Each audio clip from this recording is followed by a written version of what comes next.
Welcome back to the reading of the poem of the Man God, written by Maria Valtorta, Volume 3. Chapter 310. Jesus speaks about the holy economy of universal love. 23rd October 1945. I do not know whether it is the same day, but I suppose it is, because Peter is sitting at the family table in Nazareth. The meal is almost over, and Syntyche gets up to put on the table some apples, nuts, grapes, and almonds, which end the supper, because it is evening and lamps have already been lit. They are talking about lamps when Syntyche brings the fruit. Peter says, "This year we will light an extra lamp, and then more and more, for you, son, because we want to light it for you, even if you are here. It is the first time we light one for a boy." And Simon is moved when he ends. "It would certainly be lovelier if you were there. Last year, Simon, it was I who sighed for my son far away, and with me, Mary of Alphaeus, Salome, and also Mary of Simon in her house at Kerioth, and Thomas's mother. Oh, Judas's mother. Her son will be with her this year, but I do not think she will be happier. Never mind. We were at Lazarus's. How many lights! It looked like a sky of gold and fire. Lazarus has his sister this year, but I am sure of speaking the truth when I say that they will be sighing because you are not there. And where will we be next year?" "I will be very far away," whispers John. Peter turns round to look at him, as he is sitting beside John, and he is on the point of asking something, but fortunately, he controls himself because of a meaningful look of Jesus. Margiam asks, "Where will you be?" "By the mercy of the Lord, I hope to be in Abraham's bosom." "Oh, do you want to die? Do you not want to evangelize? Are you not sorry to die before evangelizing?" "The word of the Lord is to be announced by holy lips. It is a great favor if he allowed me to hear it and redeem myself through it. I would have liked, but it is late. And yet, you will evangelize. You have already done so. So much so that you have attracted people's attention. You will therefore be called just the same an evangelizing disciple, even if you do not travel about preaching the gospel. And in the next life, you will receive the prize reserved for my evangelizers. Your promise makes me desire death. Every minute in life may conceal a snare, and weak as I am, I may not be able to overcome it. If God receives me, being satisfied with what I have done, is that not great bounty which I must bless? I solemnly tell you that death will be supreme bounty for many, who will thus know to what extent man raves, from a place where peace will comfort them for such knowledge, and will change it to Hosanna, because it will be linked to the unutterable joy of liberation from limbo." "And where shall we be in future years, Lord?" asks Simon Zealot, who has been listening diligently. "Where it will please the Eternal Father.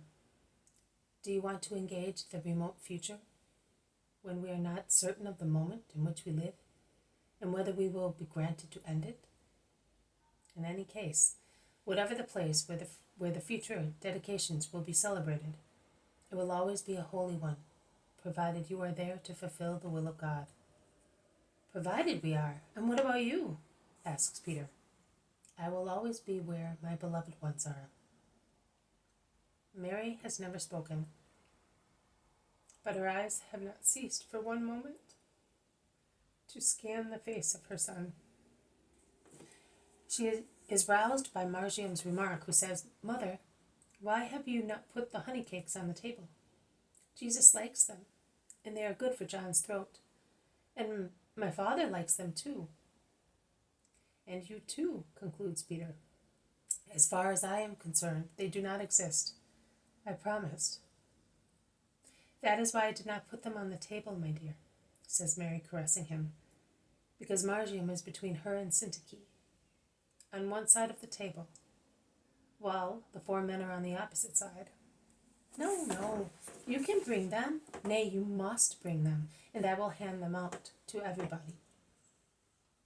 Syntyche takes a lamp, goes out and comes back with the cakes. Margiam takes the tray and begins to hand them out. He gives Jesus the most beautiful one, golden and raised like one made by a master confectioner. The next one in perfection is for Mary. Then it is the turn of Peter, Simon, and Syntyche. But in order to serve John, the boy gets up and goes beside the old sick teacher and says to him, I am giving you yours and mine with a kiss to thank you for what you teach me. He then goes back to his place, lays the tray in the middle of the table resolutely, and folds his arms. You make this delicious cake go the wrong way, says Peter, when he sees that Margiam does not take any. And he adds, at least a little bit. Here, take some of mine, so that you will not die to have some. You are suffering too much. Jesus will let you have it. But if I did not suffer, I would have no merit, Father. I offered this sacrifice exactly because I knew it would make me suffer. After all, I have been so happy since I made it, that I seem to be full of honey. I taste it in everything, and I even seem to breathe it in the air. That's because you are dying to have some. No, it's because I know that God says to me, you are doing the right thing, my son. The Master would have satisfied you even without this sacrifice. He loves you so much. Yes, but it is not fair that I should take advantage of it, just because he loves me. In any case, he says that great is the reward in heaven, even for a cup of water offered in his name. I think that if it is great for a cup of water given to other people in his name, it must be great also for a cake or a little honey which one gives up out of love for a brother. Am I wrong, Master? No, you have spoken wisely. In fact, I could have granted you what you asked for in favor of little Rachel, also without your sacrifice, because it was a good thing to do, and my heart desired it. But I did it with greater joy, because I was helped by you. The love for our brothers is not confined to human means and limits, but it rises to much higher levels. When it is perfect, it really touches the throne of God, and blends with his infinite charity and bounty.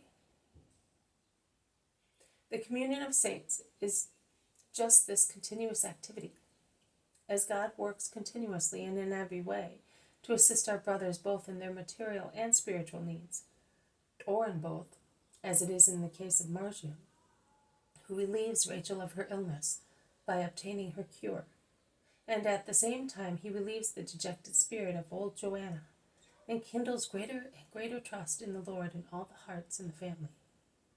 Even a spoonful of honey, offered as a sacrifice, can help to bring peace and hope to an afflicted soul, as a cake or any other food given up out of love may obtain some bread offered miraculously to some starving person who is remote from us and will never be known to us, and an angry word not uttered out of a spirit of sacrifice, although justified, may prevent a remote crime, as to resist the desire to pick a fruit out of love may bring about a thought of recipiscence in a thief and thwart a theft.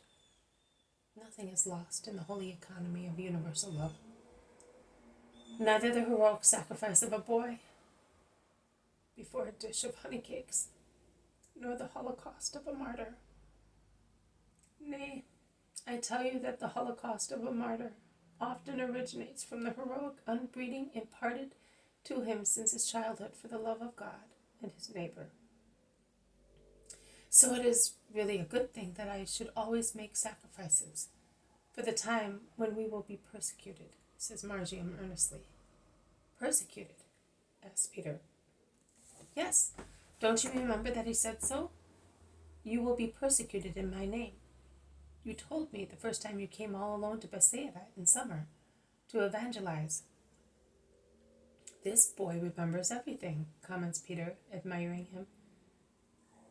The supper is over. Jesus stands up. He prays for everybody and blesses them. And while the women go to tidy up the kitchen, Jesus and the men take seats in a corner of the room, where he begins to carve a piece of wood, which under the amazed eyes of Margiam takes the shape of a little sheep.